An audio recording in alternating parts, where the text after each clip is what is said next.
Doktor, septoplastik operatsiyasini qildirmoqchi edim. Doktorga kecha boruvdim. Menga 10 talab analiz yozib tashadi. Shuncha analiz o'zi kerakmi?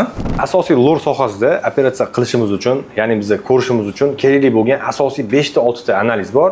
Eng основной, hattoki eng oddiy operatsiyamiz adenoidlar operatsiyasida ham 5 ta analiz EKG ko'rinadi yosh bolalarda ham. Chunki juda ham muhim. Masalan, общий analizga qarab bolada shamollash bor yo'qligini ko'ra olamiz, allergik fon bor yo'qligini ko'ra olamiz yoki yaqinda infeksiya o'tkazganmi, o'tkazmaganmi, shu narsalarni aniqlashtirishimiz mumkin.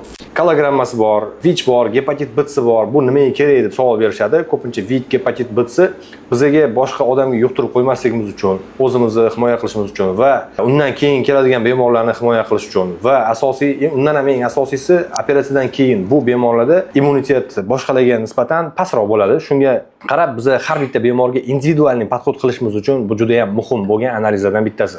Chunki immunitet pastroq insonlarda yara bo'lsa, kesilgan joyi bo'lsa, bitishi bilamizki juda ham qiyin bo'ladi. Shuning uchun ularga immunitet ko'taruvchi vositalar qo'shib beramiz. Ko'pincha mazli, kremli, kaplyalar qo'shib beramiz. Xudo xolasa, undan keyin hech qanaqa aslashlaniya bo'lmaydi, tez bitib ketadi. Bemorlarimiz xudo xolasa tez oyoqqa turadi va nafas olishlari erkin, ravon bo'ladi.